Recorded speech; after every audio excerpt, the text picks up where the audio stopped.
हरे कृष्णा। हमारे हर शुक्रवार के होने वाले भगवद गीता के 12वें अध्याय के प्रवचन सत्रों में सभी भक्तों का हृदयपूर्वक स्वागत करना चाहेंगे। प्रारंभ करते हैं प्रार्थना से। प्रपन्न पारिजाताय तोत्रवेत्रैकपाणये ज्ञानमुद्राय कृष्णाय गीतामृतदुहे नमः। ओम अज्ञानतिमिरान्धस्य ज्ञानाञ्जनशलाकया चक्षुरुन्मीलितं येन तस्मै श्रीगुरवे नमः। नमः ओम विष्णुपादाय कृष्णप्रेष्ठाय भूतले श्रीमते भक्तिवेदान्त स्वामिन् इति नामिने। नमस्ते सारस्वते देवे गौरवाणी प्रचारिणे निर्विशेष शून्यवादी पाश्चात्य देशतारिणे। जय श्री कृष्ण चैतन्य प्रभो नित्यानंद श्री अद्वैत गदाधर श्रीवास आदि गौर भक्त वृंद। हरे कृष्ण कृष्ण कृष्ण हरे हरे, हरे राम राम राम हरे हरे। हम 12वें अध्याय का पठन प्रारंभ करते हैं। अथ द्वादशोऽध्यायः। अर्जुन उवाच एवं सततयुक्ता ये भक्तास्त्वां पर्युपासते ये चाप्यक्षरम् अव्यक्तं तेषां के योगवित्तमाः। श्रीभगवान् उवाच मय्यावेश्य मनो ये मां नित्ययुक्ता उपासते श्रद्धया परयोपेता ते मे युक्ततमा मताः। ये त्वक्षरमनिर्देश्यम् अव्यक्तं पर्युपासते सर्वत्र गमचिन्त्यं च कूटस्थम् अचलं ध्रुवम् सन्नियम्येन्द्रियग्रामं सर्वत्र समबुद्धयः ते प्राप्नुवन्ति मामेव सर्वभूतहिते रताः। क्लेशोऽधिकतरस्तेषाम् अव्यक्तासक्तचेतसाम् अव्यक्ता हि गतिर्दुःखं देहवद्भिरवाप्यते। ये तु सर्वाणि कर्माणि मयि सन्न्यस्य मत्पराः अनन्येनैव योगेन मां ध्यायन्त उपासते तेषामहं समुद्धर्ता मृत्यु संसारसागरात् भवामि न चिरात् पार्थ मय्यावेशितचेतसाम्। मय्येव मन आधत्स्व मयि बुद्धिं निवेशय निवसिष्यसि मय्येव अत ऊर्ध्वं न संशयः। अथ चित्तं समाधातुं न शक्नोषि मयि स्थिरम् अभ्यासयोगेन ततो माम् इच्छाप्तुं धनञ्जय। अभ्यासेऽप्यसमर्थोऽसि मत्कर्म परमो भव मदर्थम् अपि कर्माणि कुर्वन् सिद्धिम् अवाप्स्यसि। अथैतदप्यशक्तोऽसि कर्तुं मद्योगमाश्रितः सर्वकर्मफलत्यागं ततः कुरु यतात्मवान्। श्रेयो हि ज्ञानमभ्यासात् ज्ञानात् ध्यानं विशिष्यते ध्यानात् कर्मफलत्यागः त्यागात् शान्तिरनन्तरम्। अद्वेष्टा सर्वभूतानां मैत्रः करुण एव च निर्ममो निरहङ्कारः समदुःखसुखः क्षमी सन्तुष्टः सततं योगी यतात्मा दृढनिश्चयः मय्यर्पितमनो बुद्धिः यो मद्भक्तः स मे प्रियः। यस्मान्नो द्विजते लोको लोकान्नो द्विजते च यः हर्षामर्षभयोद्वेगैः मुक्तो यः स च मे प्रियः। अनपेक्षः शुचिर्दक्ष उदासीनो गतव्यतः सर्वारम्भपरित्यागी यो मद्भक्तः स मे प्रियः। यो न हृष्यति न द्वेष्टि न शोचति न कांक्षति, शुभाशुभ परित्यागी, भक्तिमान्यः स मे प्रियः। समः शत्रौ च मित्रे च तथा मानापमानयोः, शीतोष्ण सुख दुःखेषु समः संगविवर्जितः। तुल्य निंदास्तुतिर्मौनी, संतुष्टो येन केनचित्, अनिकेतः स्थिरमतिः, भक्तिमान् मे प्रियो नरः। ये तु धर्मामृतमिदं यथोक्तं पर्युपासते, श्रद्धाना मत्परमा भक्तास्ते तीव मे प्रियाः। ओम तत्सदिति श्रीमद्भगवद्गीतासु उपनिषत्सु ब्रह्मविद्यायां योगशास्त्रे श्रीकृष्णार्जुन संवादे भक्तियोगो नाम द्वादशोऽध्यायः। श्री कृष्णार्पणमस्तु। हरे कृष्णा। तो हमारे पिछले शुक्रवार के सत्र में हमने 12वें अध्याय के 15वें श्लोक के ऊपर चर्चा की थी।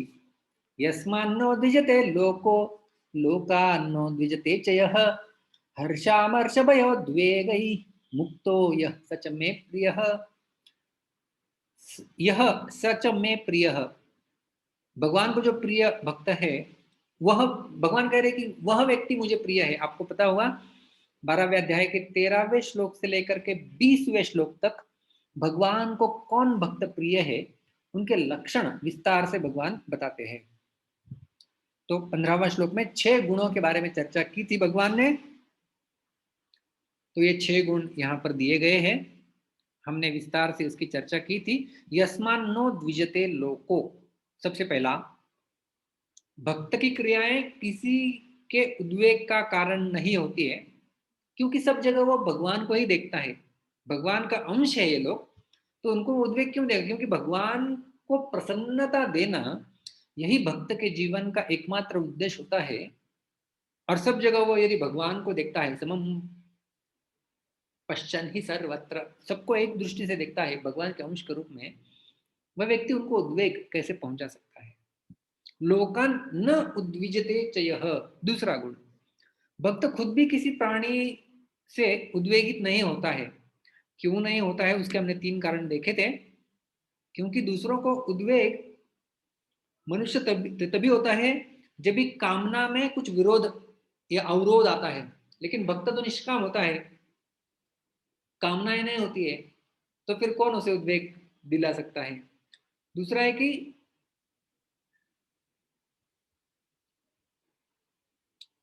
जो भी कुछ उद्वेग उसके जीवन में कठिनाइयां आती है वो उसे अपने पूर्व कर्मों के साथ जोड़ता है। मेरे ही कुछ कुछ पूर्व कर्म ऐसे होंगे इसलिए ये मेरे साथ हो रहा है, ऐसी उसकी सोच होती है। और भक्त जो हमेशा भगवत प्रेम में निमग्न होता है, इसलिए किसी की भी क्रिया से वह उद्वेगित नहीं होता। उदाहरण हमने देखा था प्रहलाद महाराज। तो ये 3 कारण हमने देखे थे। तीसरा मुद्दा है हर्ष से मुक्त, सभी प्रकार के हर्ष आदि विकारों से वह रहित होता है। तो हमने यहाँ पर प्रश्न उठाया था कि हर्ष मतलब क्या आनंदित नहीं होता है वो? जी हाँ, आनंदित होता है, लेकिन क्षणिक और नाशवान वस्तुओं की प्राप्ति के ऊपर उसका आनंद निर्भर नहीं होता है, क्योंकि वो आनंद भगवान के संबंध से उसे मिलता है। और अमर्ष से मुक्त, अमर्ष की परिभाषा हमने देखी थी कि किसी के उत्कर्ष को सहन नहीं कर पाना, वो अमर्ष कहलाता है। तो जो भी किसी का उत्कर्ष देखता है भगवान का भक्त, वो यही सोचता है कि वही मेरे प्रभु की एकमात्र सत्ता है, उनके कारण ही इस व्यक्ति का उत्कर्ष हो रहा है। तो इस व्यक्ति की ईर्ष्या करना, द्वेष करना मतलब भगवान का ही द्वेष करने के समान है। इसलिए वो किसी का कभी द्वेष, ईर्ष्या, अमर्ष नहीं करता है। 5वां गुण हमने देखा था भय से मुक्त। हमारे जो प्रिय वस्तुएं हैं, वो एक व्यक्ति है, घटनाएं हैं, उनका वियोग, और जो अप्रिय है उनका संयोग की आशंका से जो विकार उत्पन्न होता है उसका नाम है भय। सबसे बड़ा भय मृत्यु का होता है, हमने देखा। और भय 2 प्रकार के होते हैं, एक तो बाहरी कारण से होने वाला भय, दूसरा है भीतरी कारण से। बाहरी कारण मतलब कोई सिंह दिख गया, कोई सांप मुझे काटेगा तो मैं क्या हो जाएगा, कोरोना मुझे हो जाएगा तो क्या हो जाएगा, ये बाहरी भय। और भीतरी भय मतलब अरे मैंने तो गलत काम कर दिया, अभी पकड़ा गया तो क्या, तो चोरी, झूठ, कपट, व्यभिचार इत्यादि शास्त्र विरुद्ध आचरण से जो अंदर विकार उत्पन्न होता है वो भीतरी भय। और छठा और आखिरी गुण पिछली बार हमने चर्चा किया था, उद्वेग से मुक्त। तो मन एकाग्र न रहकर हलचल युक्त हो जाना, इसे उद्वेग कहलाते हैं। तो मतलब इसका अर्थ हमने देखा था कि उसका मन के ऊपर पूरा नियंत्रण होता है, ऐसा है वो भक्त। और इस प्रकार से भगवान कहते कि ये जो दो गुण, यस्मान न द्विजते लोको लोकन नो द्विजते चेह, और ये चार गुण मतलब इन चारों से मुक्त, हर्षामर्ष भयोद्वेग ही मुक्तो यह सच में प्रिय। तो ये हमने पिछली बार देखा था। अभी हम देखते हैं कि 15वें श्लोक में भगवान श्री कृष्ण ने उनका जो प्रिय भक्त है उसके 6 गुण बताए थे। अभी अगला श्लोक 16वें श्लोक में भी वो और 6 गुणों के बारे में बखान करने जा रहे हैं, और ये बहुत ही महत्वपूर्ण श्लोक है। आइए श्लोक देखते हैं। 12वां अध्याय 16वां श्लोक। अनपेक्षः शुचिर्दक्ष उदासीनो गतव्यतः सर्वारंभ परित्यागी यो मद्भक्तः स मे प्रियः। हम शब्दशः अनुवाद भी देखेंगे। कोई है जो मेरे पीछे उच्चारण करना चाहेगा?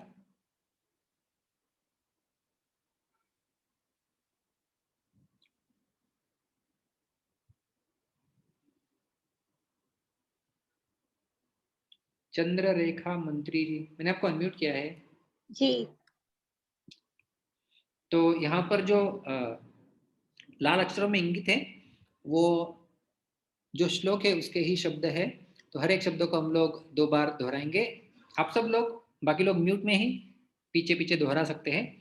अनपेक्षः अनपेक्षः अनपेक्षः अनपेक्षः शुचिः शुचिः शुचिः शुचिः दक्षः दक्षः दक्षः। दक्षः। तो यहाँ पर संधि हो जाती है, शुचि और दक्ष के बीच में विसर्ग का रेफ बन जाता है। शुचिर्दक्ष, शुचिर्दक्ष। और फिर ये दक्ष का विसर्ग भी चला जाता है क्योंकि आगे उ आ जाता है, इसलिए। उदासीनः उदासीनः उदासीनः उदासीनः गतव्यतः गतव्यथः गतव्यतः। गतव्यथः। यहाँ पर विसर्ग जो है वो न के पश्चात वाला उसका ओ बनता है यहाँ पर विसर्ग संधि के नियम से। उदासीनो गतव्यतः उदासीनो गतव्यथः सर्वारंभ परित्यागी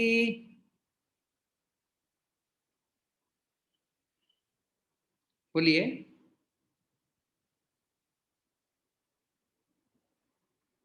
सर्वारंभ परित्यागी।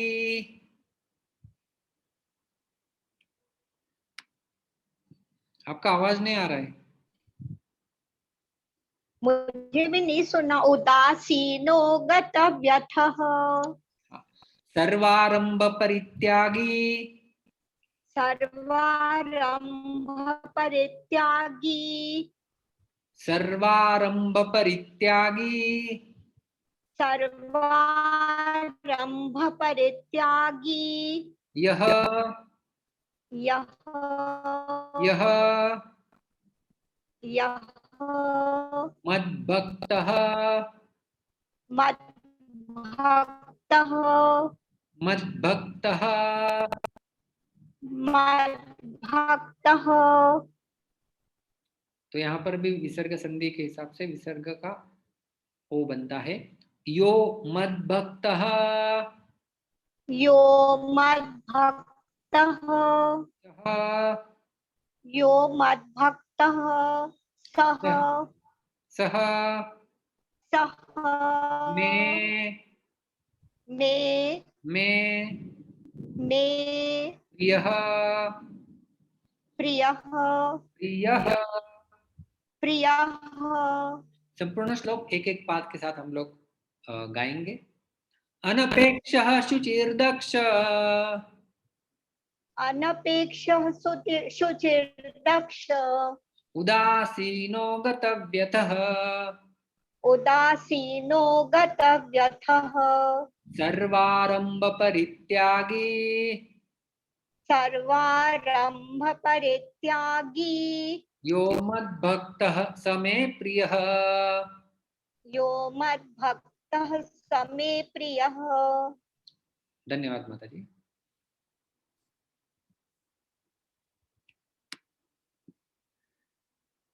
तो हमने पद विभाग और संधि देख लिया। अभी हम देखते हैं अन्वय इसी श्लोक का।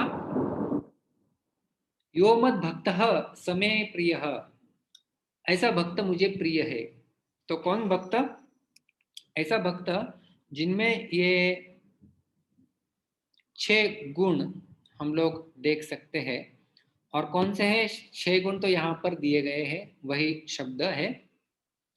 अनपेक्षः, शुचिः, दक्षः, उदासीनः, गतव्यथः, सर्व आरंभ परित्यागी। तो एक एक करके हम देखेंगे। सर्वप्रथम देखते हैं अनपेक्षः। अपेक्षा शब्द तो आपने सुना होगा, मराठी में भी हम लोग इसका प्रयोग करते हैं, हिंदी में भी होता है, मुझे कुछ अपेक्षा नहीं है। तो अपेक्षा का अर्थ होता है कुछ चाह रखना, खास करके सुख प्राप्त करने के लिए किसी बाहरी वस्तु की अपेक्षा करना, वो होता है अपेक्षा। और अनपेक्ष का अर्थ है कि सुख प्राप्ति के लिए किसी भी बाहरी वस्तु की अपेक्षा नहीं करना, वो है अनपेक्ष। भक्त भगवान को ही सर्वश्रेष्ठ मानता है और उसकी दृष्टि में भगवत प्राप्ति से बढ़कर दूसरा कोई लाभ नहीं होता है। भगवत प्राप्ति से बढ़कर दूसरा कोई लाभ नहीं है। इसलिए गीता के 6 अध्याय के 22वें श्लोक में भी भगवान बताते हैं योगी के लक्षण। यम लब्ध्वा च परम लाभम मन्यते अनादिकम ततः यस्मिन् स्थितो न दुखेन गुरुणापि विचाल्यते। यम लब्ध्वा, जिसको प्राप्त करने के पश्चात, च अपरम लाभम मन्यते न अधिकम ततः, वो लाभ होने के पश्चात इसके बाद और कोई लाभ मिल सकता है, ऐसा हो ही नहीं सकता। मतलब भगवान मिल गए, भगवत की प्राप्ति हो गई, भगवान की भक्ति मिल गई, वही सर्वश्रेष्ठ चीज है। इसके पश्चात और कुछ नहीं चाहिए। भगवान पूछे भी क्या चाहिए मेरे भक्त? न धनम न जनम न सुंदरीम कविताम वा जगदीश कामये मम जन्मनि जन्मनीश्वरे भवताद् भक्तिरहेतुकी। उसे कुछ नहीं चाहिए होता है। यह है अनपेक्ष।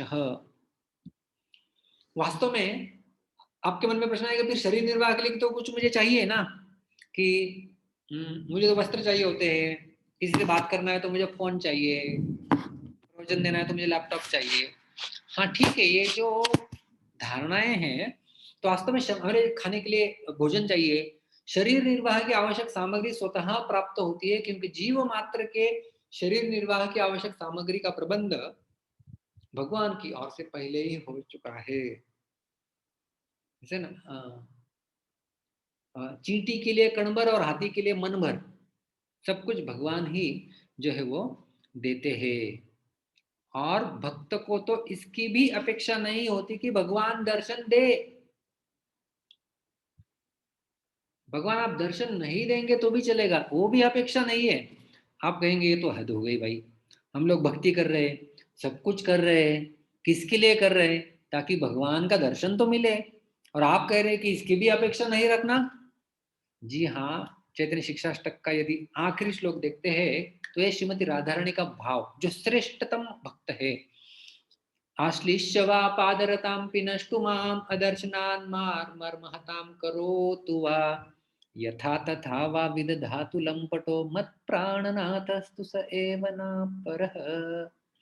यहाँ पर कहते हैं कि आश्लिष्य वा, है भगवान आप मुझे आलिंगन दे, या वा पादरतां पिनष्टु माम, मुझे अपने पैरों के तले रोन दे, वा अदर्शनात् माम मर्महताम करोतु वा, मुझे दर्शन न देकर मुझे मर्माहत क्यों न करे।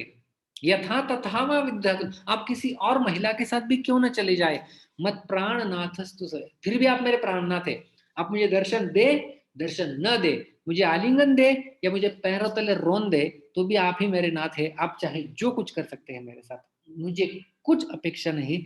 ये होता है सर्वश्रेष्ठ भक्त का लक्षण, अनपेक्ष।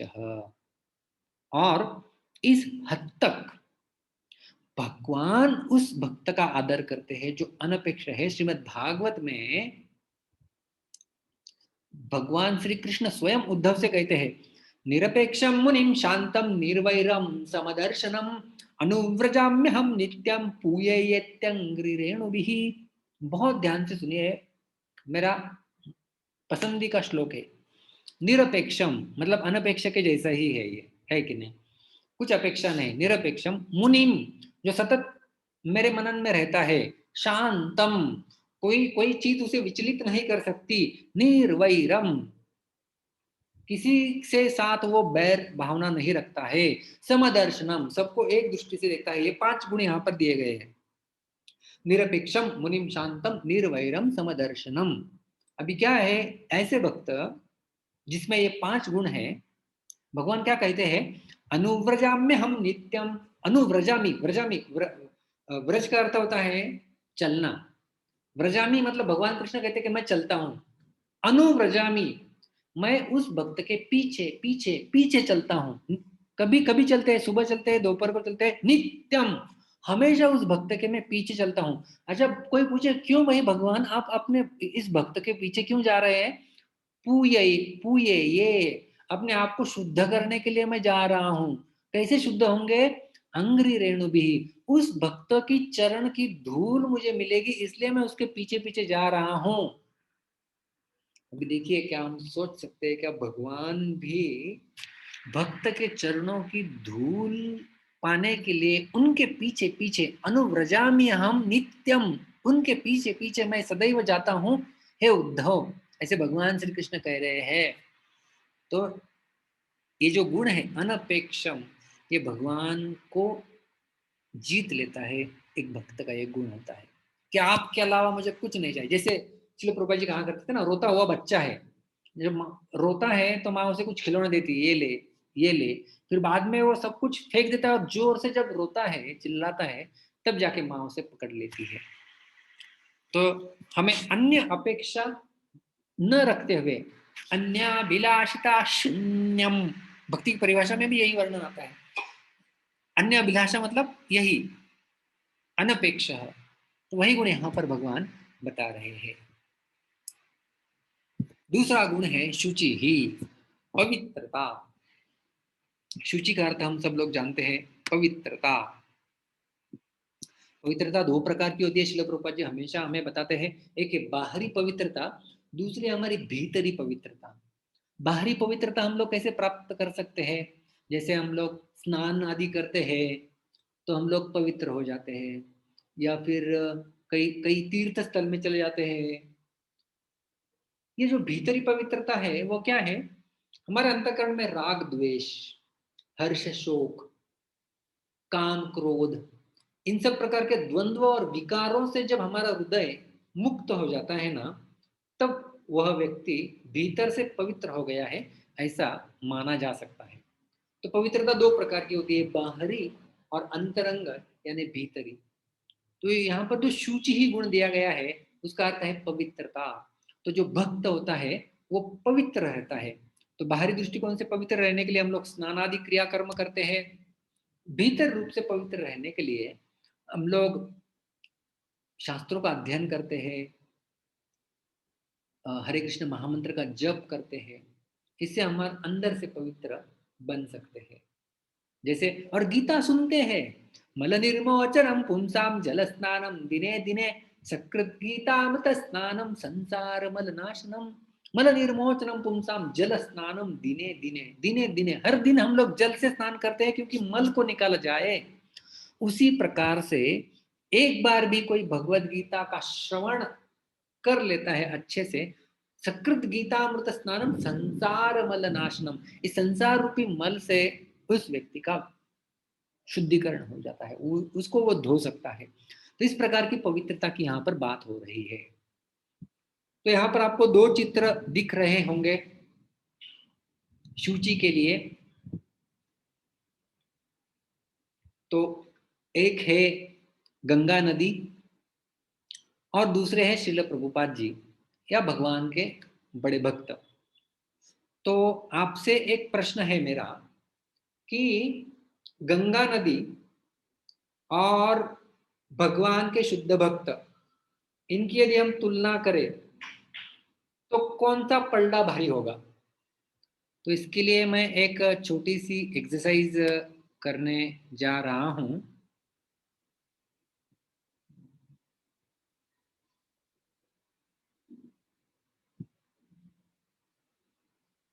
आपको आपके स्क्रीन के ऊपर एक प्रश्न दिखाई दिया होगा,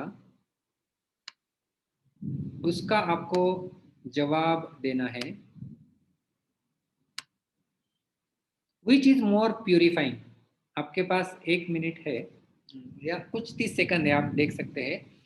विच इज मोर प्यूरिफाइंग, कौन शुद्धिकरण करने वाला है।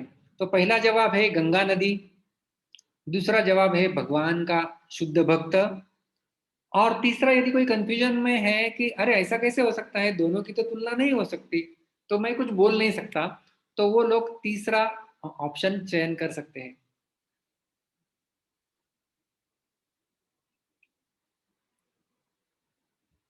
प्रश्न इंग्लिश में लिखा हुआ है, पुनः मैं आपको बताता हूं। दोनों में से शुद्ध करने वाला कौन है। एक जगह है गंगा, दूसरी जगह पर है भगवान के भक्त। तो पहला ऑप्शन है गंगा नदी, दूसरा ऑप्शन है भगवान के शुद्ध भक्त, और तीसरा ऑप्शन है कि कुछ बोला नहीं जा सकता।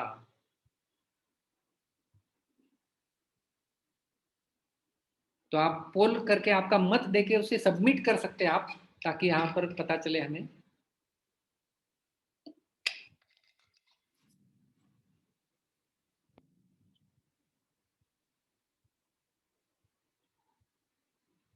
कुछ लोग अभी भी बाकी है।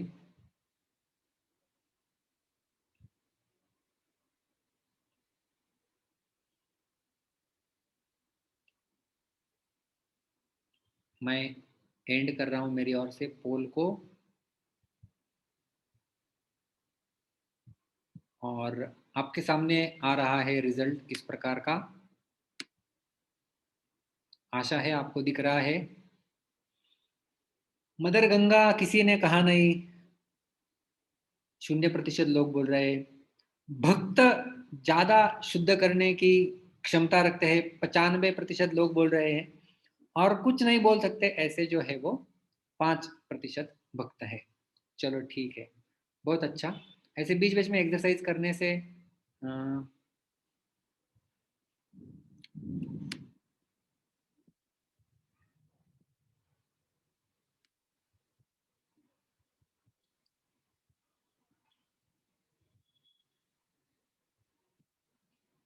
हमारी नींद भी चली जा सकती है श्रोताओं की। तो बहुत बहुत धन्यवाद। तो 95% लोग बोल रहे हैं कि भगवान के भक्त ज्यादा शुद्धिकरण करते हैं, और गंगा नदी के बारे में किसी ने कहा नहीं। तो गंगा नदी भी शुद्धिकरण करती है, लेकिन यदि तुलना की जाती है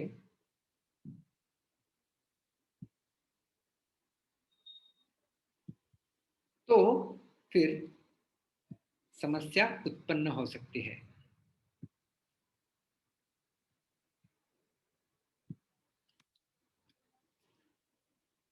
तो मैं आपको कुछ और कारण बताता हूं। एक भजन में यह पंक्ति आती है, गंगार परश होइले पश्चाते पावन। अरे गंगा नदी से यदि आपको शुद्ध करना है तो पहले गंगा में डुबकी लगानी होती है। लेकिन भक्त के बारे में क्या कहा गया है, दर्शन है पवित्र कोरी यही तुम्हारा गुण। क्या है, दर्शन लेने से ही भक्त के हम शुद्ध हो जाते हैं। गंगा में तो जाके स्नान करना पड़ता है। ये तो एक मुद्दा यहाँ पर लिखा गया है, और एक मुद्दा मैं आपको बताता हूँ। 3 मुद्दा है, भक्त क्यों श्रेष्ठ है गंगा से। दूसरा मुद्दा, गंगा नदी कभी बहते बहते आपके घर पे नहीं आएगी, आपको गंगा में जाना होगा स्नान करने के लिए। लेकिन भगवान के भक्त प्रसाद लेके या गीता लेके कुछ ना कुछ बहाने से आप तक पहुंच जाएंगे।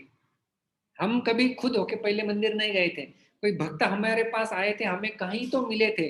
जब हम जॉब कर रहे थे, जब कहाँ जा रहे थे, तब भक्त मिले थे। तो भक्त जाते हैं, भक्त घूमते हैं, तीर्थ कुर्वन्ति तीर्थानि, भक्त घूमते हैं उसके लिए।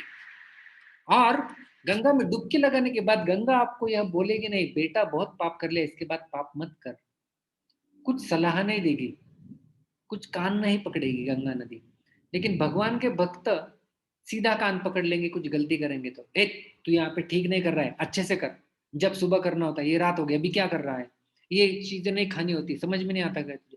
तो इस प्रकार से भगवान के भक्त हमें सुधार सकते हैं उपदेशों के द्वारा, इसलिए उन्हें श्रेष्ठ कहा जाता है।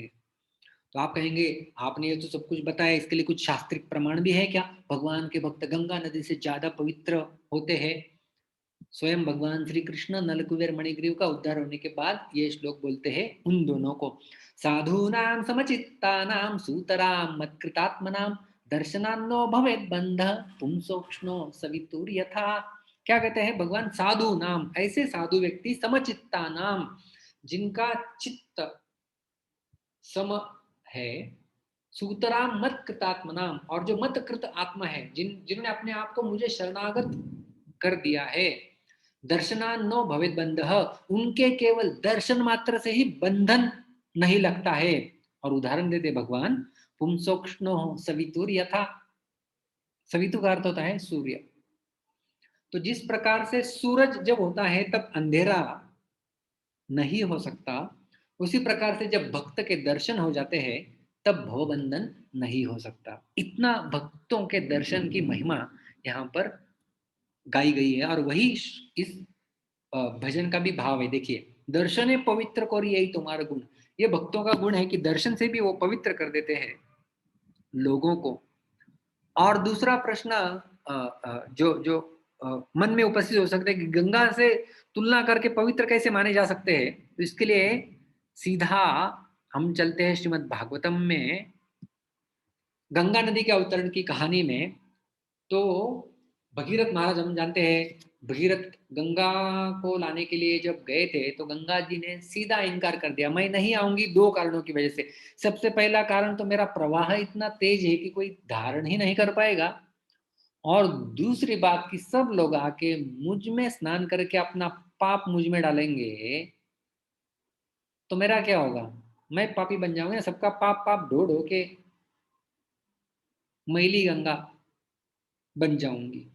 तो भगीरथ महाराज ने क्या कहा, देखिए, साधवो न्यासिनः शांता ब्रह्मिष्ठा लोक पावना हरन्त्यगम तेंग संगात तेष्वास्ते यग बिद्धरि। साधवो ऐसे साधु भगवान के भक्त, न्यासिनः सन्यासी गण, शांता जो जिनका चित्त शांत है, उद्विग्न नहीं होता, ब्रह्मिष्ठा जो जो जो ब्रह्म में निष्ठा रखते हैं, लोक पावना जो लोगों के कल्याण के लिए सदैव रत रहते हैं, हरंती अघमते अंग संगात, वो जब गंगा नदी आप में स्नान करेंगे तब वो आप में जो लोगों ने पाप डाले हुए हैं उन पापों को धो डालेंगे। क्यों? तेषु आस्ते, उनके अंदर रहते हैं कौन, अगभित धरि ही, सारे पापों को दूर करने वाले हरि उनके हृदय में रहते हैं। तुम्हारे हृदय सदा गोविंद विश्राम। तो भगवान के भक्तों के हृदय में सदा गोविंद रहते हैं। तो जहां जहां वो जाते हैं, तीर्थी कुर्वंती तीर्थानि, तीर्थों को तीर्थ बनाने का काम साधु महात्माएं करते हैं। तो इसलिए देखिए, भगीरथ महाराज ने गंगा से कहा, गंगा जी को डर था कि लोग मुझ में पाप डालेंगे तो मैं पवित्र कैसे होंगी।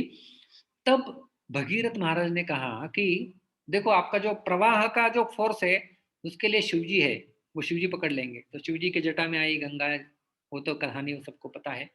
और दूसरा जो गंगा जी का प्रश्न था कि मैं जब अपवित्र हो जाऊंगी, लोग मुझ में अपना पाप डालेंगे तो उससे मैं पवित्र कैसे होंगी। तो गंगा नदी को पवित्र बनाने का उपाय भगीरथ महाराज ने बताया था कि जब ऐसे भक्त जिनके ये गुण है, साधवो न्यासिनः शांता ब्रह्मनिष्ठा लोक पावनः, ये जब आपके प्रवाह में स्नान करेंगे, क्योंकि उनके हृदय में भगवान है जो सारे प्रकार के अगभिद हरि ही, सारे प्रकार के पापों को जो हरि नष्ट कर देते हैं, समस्त अमंगल हरे, इसलिए उनका नाम है हरि। हर रू धातु से आया हुआ है।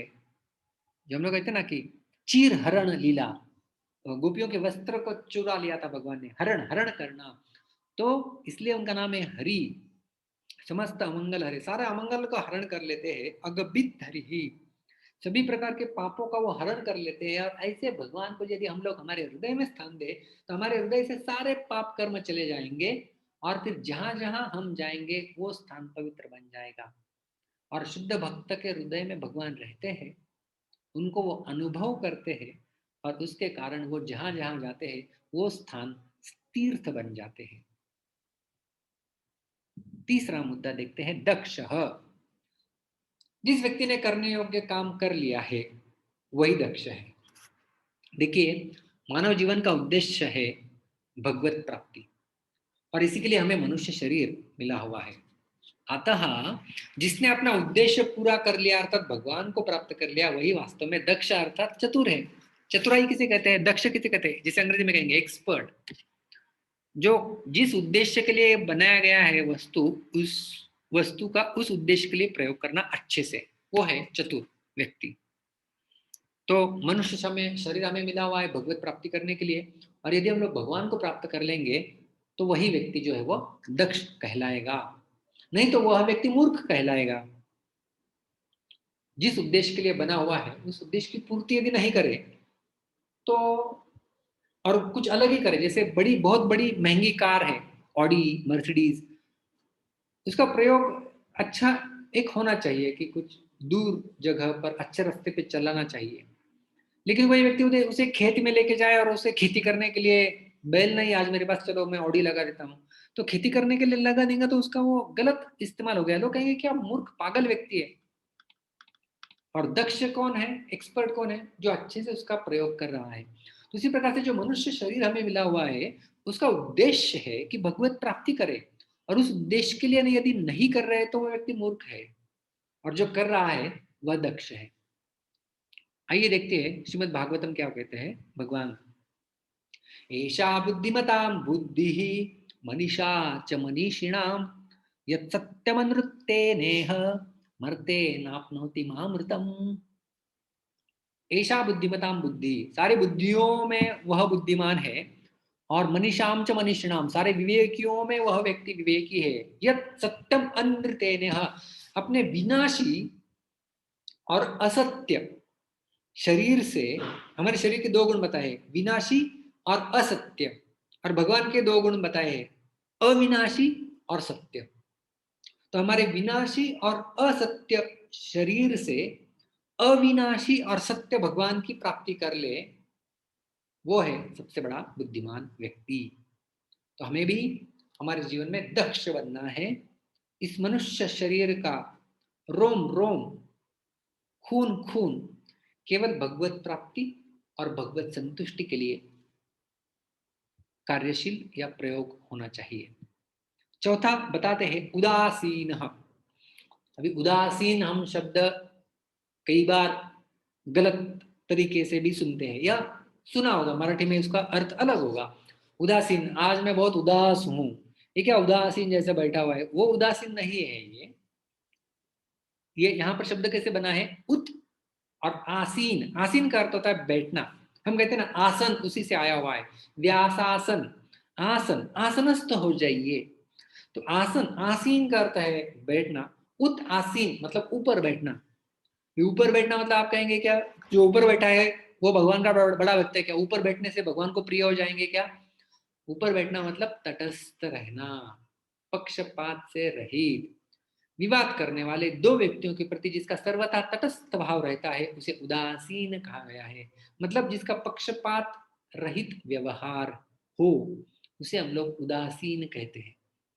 किसी का पक्ष नहीं लेता, किसी इस पक्ष में उस पक्ष में, बिल्कुल ऊपर तटस्थ, जिसे कहते हैं कि तटस्थ भावना से उसका व्यवहार होता है।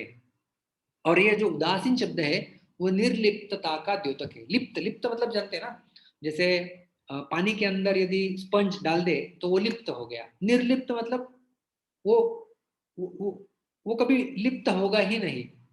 जैसे पत्थर, पत्थर को यदि पानी में डालेंगे तो वो डूबेगा, लेकिन पत्थर के अंदर कभी पानी नहीं चला जाएगा, वो निर्लिप्त रहेगा। जैसे पद्म पत्रम इवाम्बसा, जैसे कमल का फूल है, वो पानी में रहता है लेकिन पानी से प्रभावित नहीं होता, वो है निर्लिप्तता। तो उदासीन शब्द जो है वो निर्लिप्तता का द्योतक है। जैसे उदाहरण दिया गया है, ऊंचे पर्वत पर खड़े हुए पुरुष पर नीचे पृथ्वी पर लगी हुई आग, बाढ़ आ जाए, इसका कोई असर नहीं पड़ता। कोई व्यक्ति पर्वत पे बैठा है, नीचे कुछ बाढ़ आ रही है या नीचे कुछ आग लगी है, उससे कुछ फर्क नहीं पड़ता। ऐसे ही किसी भी अवस्था, घटना, परिस्थिति आदि का भक्त के ऊपर कोई असर नहीं पड़ता, वह गुण है उदासीन।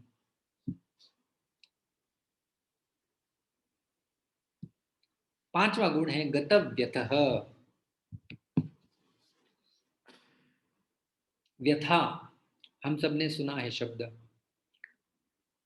तो कुछ मिले या नहीं मिले, कुछ भी आए या चला जाए, जिसके चित्त में दुख, चिंता, शोक रूपी हलचल कभी होती ही नहीं है, उस भक्त को यहाँ पर गतव्यतः कहा गया है।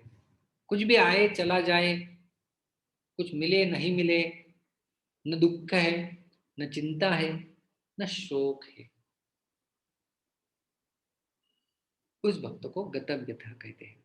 और भी स्पष्टीकरण चाहिए तो यहाँ व्यथा केवल दुख का वाचक नहीं है। जैसे मैंने कहा व्यथा हम लोग जानते हैं, दुख के लिए व्यथा शब्द भी करते हैं, मैं बहुत व्यथित हूँ, हमारी व्यथा सुनो।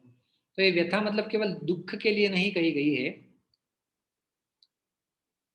किसी अनुकूल चीज की जब प्राप्ति हो जाती है तो चित्त में प्रसन्नता होती है, और जब प्रतिकूल की प्राप्ति होती है तो चित्त में खिन्नता आके हलचल उत्पन्न हो जाती है।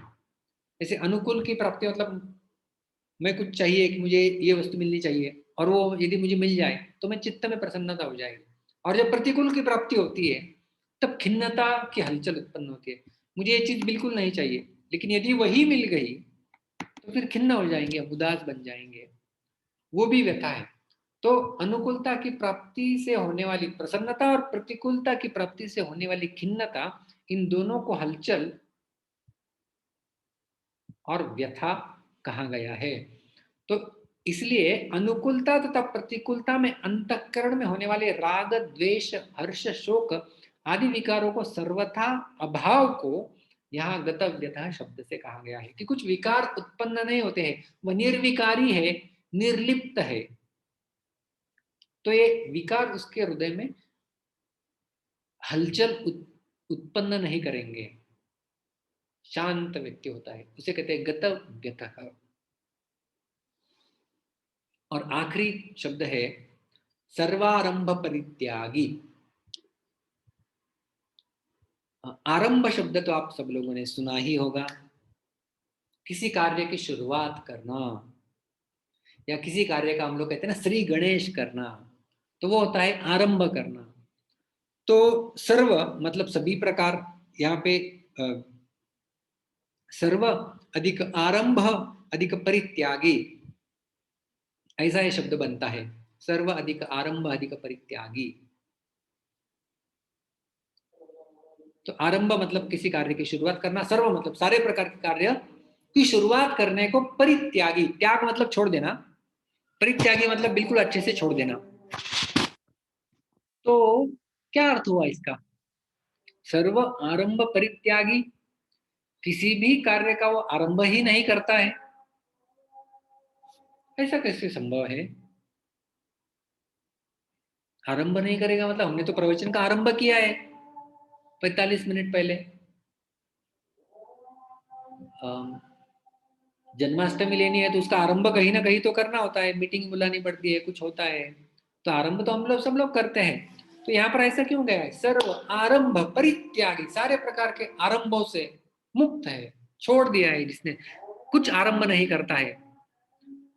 तो यहाँ पर समझना चाहिए जो आरंभ शब्द का प्रयोग भगवान श्री कृष्ण कर रहे हैं, हमारी भोग और संग्रह के उद्देश्य से नए नए कर्म करने का आरंभ कहते हैं। नए नए कर्मों को करने को आरंभ कहते हैं। कौन से कर्म? भोग और संग्रह के उद्देश्य से, ये मेरे भोग के लिए है, मेरे इंद्रिय तृप्ति के लिए है, और मैं इसका संग्रह करने वाला हूं, मैं भोगता हूं। तो जो स्वयं से प्रेरित जो भी कोई कार्य होता है वह व्यक्ति नहीं करता है भगवान का भक्त।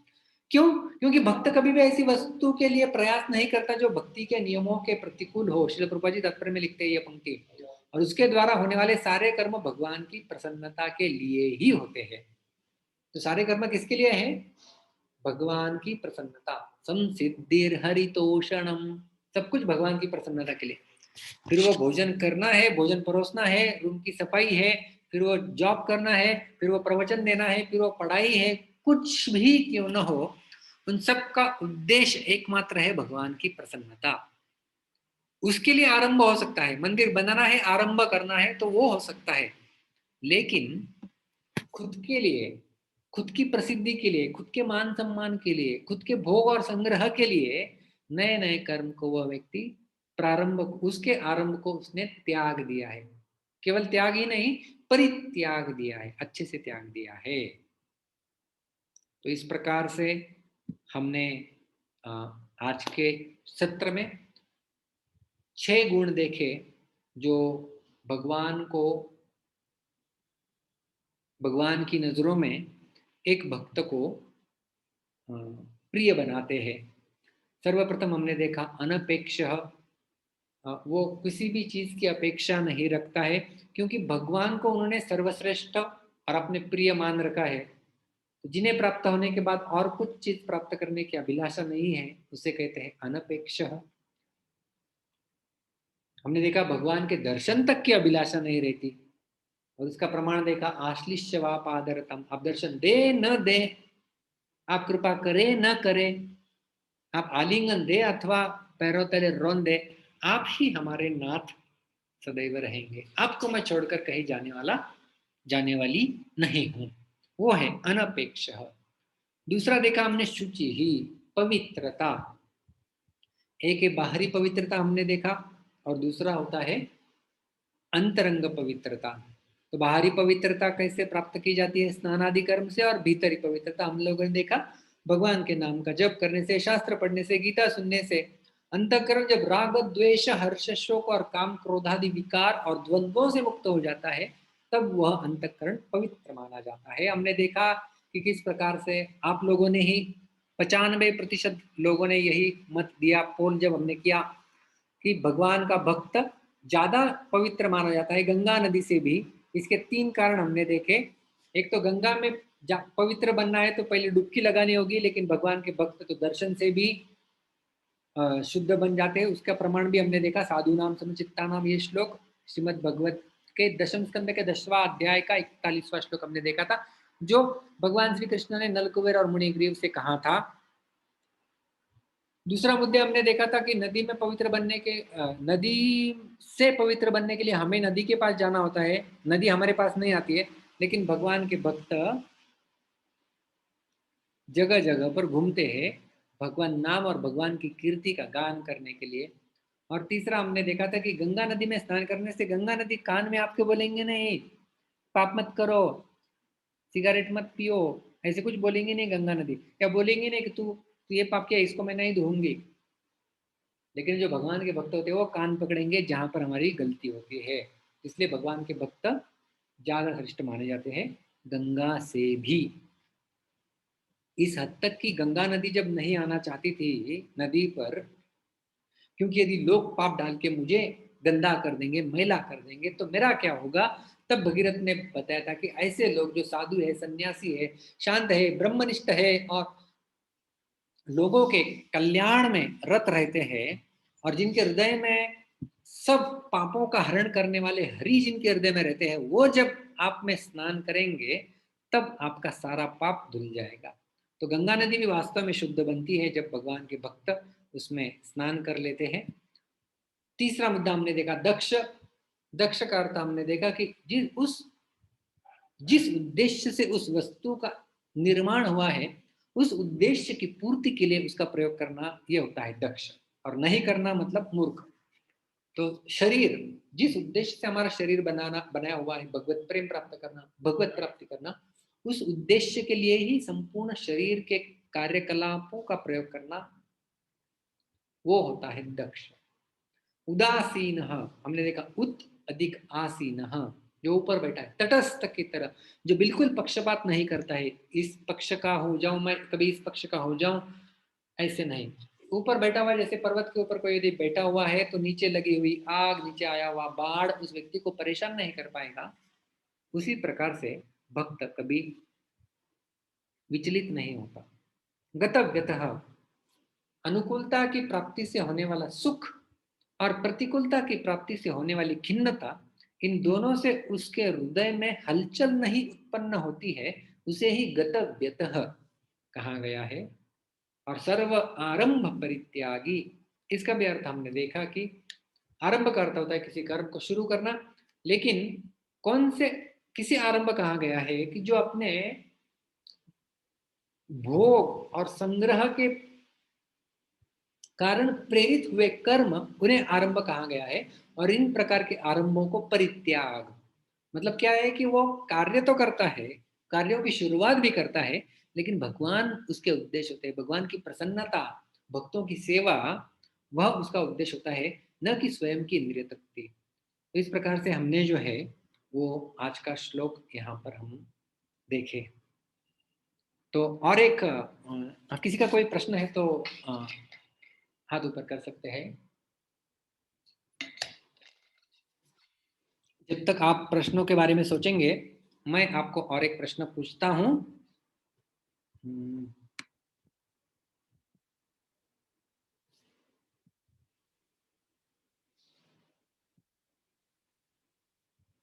क्या आपको एक और पोल दिख रहा है? जो 12वां अध्याय का याद करने का मैंने आपको बताया था, दिख रहा है आपको poll? You are able to see? Yes. हाँ, तो जो 12वां अध्याय का याद करने का एक मैंने आपको नुस्खा बताया था कि आप रोज रोज रोज रोज बोलते रहिए। तो यहाँ पर है कि what is your status of 12th chapter memorisation, आप अभी कहाँ तक है? तो पहला मुद्दा है कि I can just read and pronounce all the verses, मैं केवल पढ़ सकता हूँ और अच्छे से उच्चारण कर सकता हूँ, ये मेरा स्टेटस है। तो पहला जवाब है I have memorise few verses. 12वें अध्याय में 20 श्लोक है, तो 10 से कम श्लोक तो मुझे याद हो गए हैं।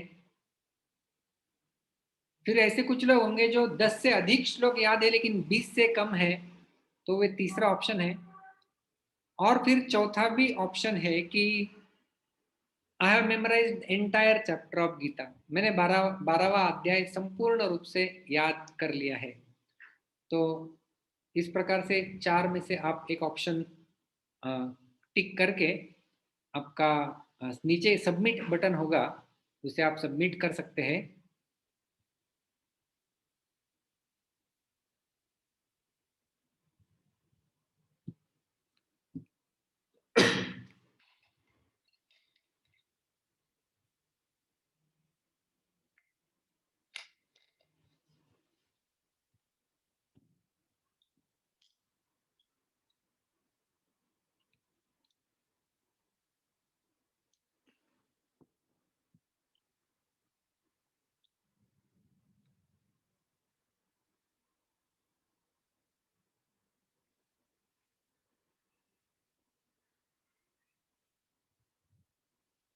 पचास प्रतिशत लोगों ने सबमिट किया है केवल। हाँ,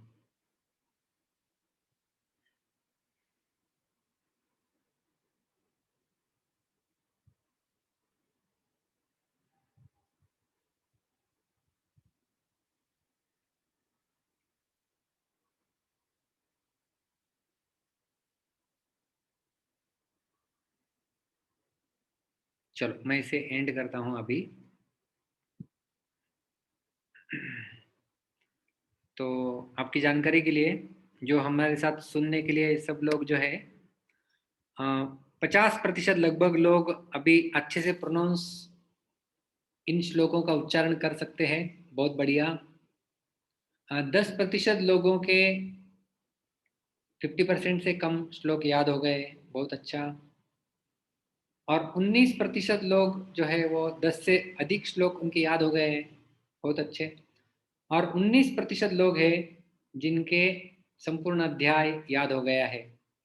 वेरी गुड, बहुत अच्छा। आप लोगों का प्रगति है। 19% मतलब लगभग 20% लोग पूरा अध्याय कर चुके हैं, और आगे वाले जो 20% है वो केवल आपके 10 के आप ऊपर चले गए हैं तो और अधिक आप उसे कर सकते हैं। अभी और हमारे 4-5 सत्र होंगे इस अध्याय के, मतलब 1 महीना तो चली जाएगा। तब तक यदि आप हर रोज गीता के इस 12वें अध्याय का रोज पाठ करेंगे तो जरूर आपका आप हो जाएंगे और संपूर्ण अध्याय के इसमें आप चले जाएंगे। हम ये पोल हमारे 12वें अध्याय के आखिरी सत्र में वापस करेंगे, उसमें आप जवाब दीजिए। और आप, मैं चाहता हूँ कि सारे जो भी हमारे पार्टिसिपेंट्स हैं वो याद करें इन श्लोकों को। तो मैं से शेयरिंग को बंद करता हूँ। यस पुनीता माता जी, आपका प्रश्न है। हरे कृष्ण प्रभु जी, दंडवत प्रणाम। हरे कृष्ण प्रभु जी, प्रश्न मेरा ये है कि भाई आपने बोला भगवान से कोई अपेक्षा नहीं रखने का प्रभु जी, तो हम तो मनुष्य है प्रभु जी, हम तो थोड़ा बहुत भगवान से अपेक्षा रख सकते हैं, ज्यादा कुछ नहीं। लेकिन ये भगवान को तो मैं रोज बोलती हूँ कि भगवान अंत समय में आप दर्शन देने आना, आंखों के सामने आप आना, इतनी अपेक्षा भगवान प्रभु में रखती हूँ। तो ये वाजबी है क्या, गलत है क्या, कैसे, समझ में नहीं आता है। हाँ, ये आपके आध्यात्मिक अभिलाषा है ना। ये सर्वश्रेष्ठ अभिलाषा नहीं मान सकते, लेकिन अच्छी अभिलाषा है। वो रख सकते हैं। मैं बोल रहा हूँ अच्छी अभिलाषा है कि भगवान आप मुझे दर्शन दे, सेवा का मौका दे, ये अच्छी अभिलाषा है। लेकिन सर्वश्रेष्ठ अभिलाषा नहीं है, क्योंकि सर्वश्रेष्ठ क्या है, जैसा हमने कहा अनपेक्ष। जैसे राधा रानी का भाव हमने देखा, गोपियों का भाव वही है ना कि आप चाहे जो कुछ करे, आप हमारे नाथ है। वो सर्वश्रेष्ठ भाव है। हालांकि हम सर्वश्रेष्ठ स्तर पर आज नहीं है, तो इसलिए हम लोग आध्यात्मिक रूप उसे दे सकते हैं कि हे भगवान, आपका स्मरण मुझसे होता रहे, आपका नाम जप करने में मेरी रुचि बढ़ती रहे। तो ऐसी अपेक्षाएं जो आध्यात्मिक है वो चल सकती है हमारे स्तर पे। ठीक है, thank you very much. Hare Krishna. Yes Avinash Prabhu, आपको अनम्यूट किया है। हरे कृष्णा प्रभु जी, दंडवत प्रणाम। हरे कृष्ण। प्रभु जी, एक शंका उत्पन्न हुई, ये जो गतव्यतः जो हमने किया उसके ऊपर, कि सुना है कि भक्त जो होते हैं तो वो दूसरे के दुख में दुखी हो जाते हैं, या फिर किसी के प्रति संवेदना प्रकट करना ये गुण होता है, ऐसा भी सुना है। और फिर यहाँ पे जो हम बोलते हैं कि जो दुख होता है, या फिर दुख में बहुत ही दुख प्रकट करना, या फिर मतलब ऐसा अगर हम नहीं करते, समझो जब हम ये सब कुछ समझते हैं कि ये जो है, ये जो विकार आते हैं मन में, वो हमको ऐसे रखने नहीं है, ऐसा अगर समझो हमने समझ लिया और हम उसको फॉलो करते हैं, तो हम इनसेंसिटिव है, ऐसा हमारे ऊपर कोई बोल सकता है कि यू आर इनसेंसिटिव, कि बाहर क्या चल रहा है तुम उसके ऊपर तुम्हारा मतलब ये नहीं है, तुम क्या है ना, हम बोलते ना, हम बोल नहीं सकते। जैसे कि कोई समझो गुजर जाता है, हमको पता होता है कि चलो आत्मा है, आत्मा अमर है, शरीर छोड़ दिया है, तो हमने उसके ऊपर ज्यादा रिएक्शन नहीं दी, तो सामने वाले को लगता है कि हम इनसेंसिटिव है सामने वाले के प्रति। तो इस द्वंद्व को कैसा समझा जाए? बहुत सुंदर प्रश्न है आपका। गतव्यतः जो हमने कहते हैं ना कि वो अनडिस्टर्ब रहता है। अभी वो अनडिस्टर्ब किसके लिए है? वो उसके खुद के जीवन में हमने क्या देखा था, अनुकूल की प्राप्ति, अनुकूल का वियोग और प्रतिकूल की प्राप्ति, उससे वो व्यक्ति विचलित नहीं होता। लेकिन जब दूसरों के साथ कुछ होता है तो वह व्यक्ति उतना ही संवेदनशील भी होता है ना। सर्वभूतानां, हमने देखा था 13वां श्लोक, अद्वेष्टा सर्वभूतानां मैत्रः करुण एव च। तो मित्रता का भाव होता है सबके साथ, वो करुणा का भाव उसके अंदर होता ही है। और यदि गीता के छठे अध्याय के 32वें श्लोक में यदि आप देखें, जो वो भी एक सर्वश्रेष्ठ योगी की परिभाषा देते हैं भगवान। आत्मौपम्येन सर्वत्र समं पश्यति अर्जुन, सुखम वा यदि वा दुखम स योगी परमो मतः। स योगी परमो मतः, वह परम योगी, श्रेष्ठ योगी है। कौन सा? आत्मौपम्येन सर्वत्र समं पश्यति अर्जुन, सुखम वा यदि वा दुखम। दूसरे का सुख वो मेरा सुख, दूसरे का दुख वो मेरा दुख। आत्मा उपमेन, स्वयं के साथ तुलना। उसकी जगह मैं होता तो क्या होता? या दूसरों को खुद के जैसा ट्रीट करना, कि मतलब कोई व्यक्ति यदि बहुत परेशानी में है, तो यदि हम उस परेशानी में होते तो हम हमारे साथ कैसा व्यवहार करते, वैसा व्यवहार उस व्यक्ति के साथ करना, वो सर्वश्रेष्ठ योगी का लक्षण बताते हैं भगवान। तो एक भक्त जब खुद के बारे में सवाल आता है तब वो अनडिस्टर्ब्ड रहता है, लेकिन जब दूसरों के बारे में सवाल आता है तब वो विचलित हो सकता है। और इस हद तक, हाँ, आपके प्रश्न को, उत्तर को यदि मैं और आगे एक्सटेंड करूं, श्रीमद् भागवत के तृतीय स्कंद में वर्णना था वैकुंठ। वैकुंठ नाम कैसा था? कुंठ मतलब मिजरीज, वैकुंठ मतलब जहां पे कुछ भी मिजरीज नहीं है, कुछ चिंताएं नहीं, कुछ चिंता ही नहीं, उसे कहते वैकुंठ। भागवत में बताया गया है कि वहां पे एक चिंता है, वैकुंठ में एक चिंता होती है, जानते हैं कोई? एक चिंता है वहां पर। तो वहां पर जो भगवान के पार्षद होते हैं उनके हृदय में चिंता होती है कि ये सारे मनुष्य लोग पृथ्वी पे इतना अच्छा सुविधा मिला हुआ है, इसका प्रयोग करके भगवान के धाम में क्यों नहीं आ रहे हैं, उसकी उनको चिंता होती है। तो वो हमेशा दूसरों के बारे में सोचते रहते भगवान के भक्त। तो वो उसे हमें अच्छे से समझना चाहिए। तो उसने संवेदनहीन नहीं होना है, उसके विपरीत संवेदनशील हमें बनना है। उतनी संवेदनाओं का हमें पालन करना है। तो एक भक्त का तो ये निशानी है। पर दुख दुखी, ये श्रेष्ठ वैष्णव की परिभाषा देते हैं भक्तिविनोद ठाकुर। दूसरों के दुख में सहभागी हो जाए, उसे अपना दुख माने। ठीक है? मतलब खुद के ऊपर जब आता है तो बहुत ही बैलेंस रहना पड़ेगा। तो ये हमारी मतलब एक क्वालिटी होगी, और दूसरों के प्रति उतने ही संवेदनशील रहना है कि अगर हम उसमें होते तो क्या होता, मतलब उसके दुख को जानना, उसके दुख को जानना। Yes, perfect. ताकि हम हमारे तरीके से उसका दुख निवारण कर सकते हैं, या फिर उसको उस दुख से बाहर निकालने के लिए भी मदद कर सकते हैं। तो वो बराबर है, वो संवेदनशील। अभी समझा मैं कंफ्यूज हो गया था। ठीक है, हरे कृष्णा। हरे कृष्णा। हरे कृष्णा। हरे कृष्णा। तिवारी जी, मैंने आपको अनम्यूट किया है। हरे कृष्णा प्रभु जी। हरे कृष्णा। दंडवत प्रणाम। दंडवत प्रणाम। प्रभु जी, आपने बहुत अच्छा समझाया ये 6 गुण। ये अंतिम गुण जो बताया कि सर्व कार्य परित्यागी, सर्वारंभ परित्यागी। तो जैसे जैसे कोई जॉब कर रहा है तो जॉब में तो बीच बीच में नए नए काम शुरू करने पड़ते हैं, तो उसका एक्सप्लेनेशन क्या होगा? उसका एक्सप्लेनेशन तो यही है, जैसे मैंने कहा कि सर्वारंभ मतलब खुद के भोग और संग्रह के लिए कुछ नए कार्य को आरंभ नहीं करना।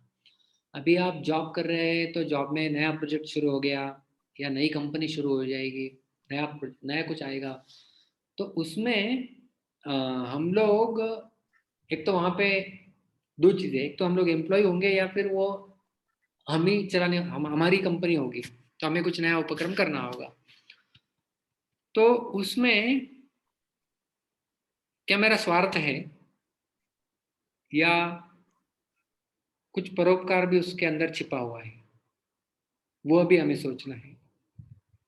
और उसके साथ साथ हमारा जो सारे कार्य है, जैसे मैंने कहा, तो एक भगवान का भक्त होता है तो वो धन अर्जन करेगा, तो वो धनार्जन का कुछ प्रतिशत भगवान को ही समर्पित करता है। तो जब कुछ प्रतिशत वो भगवान को समर्पित करेगा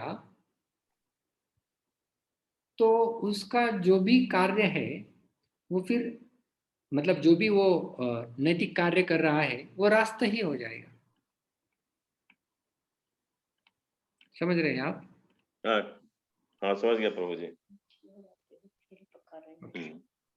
हरे कृष्णा। हरे कृष्णा। तो बहुत बहुत धन्यवाद आप सभी का। मिलेंगे हम लोग हमारे अगले शुक्रवार के सत्र में। बहुत बहुत धन्यवाद। हरे कृष्णा। ग्रंथराज श्रीमद् भगवद गीता की जय। श्रील प्रभुपाद की जय।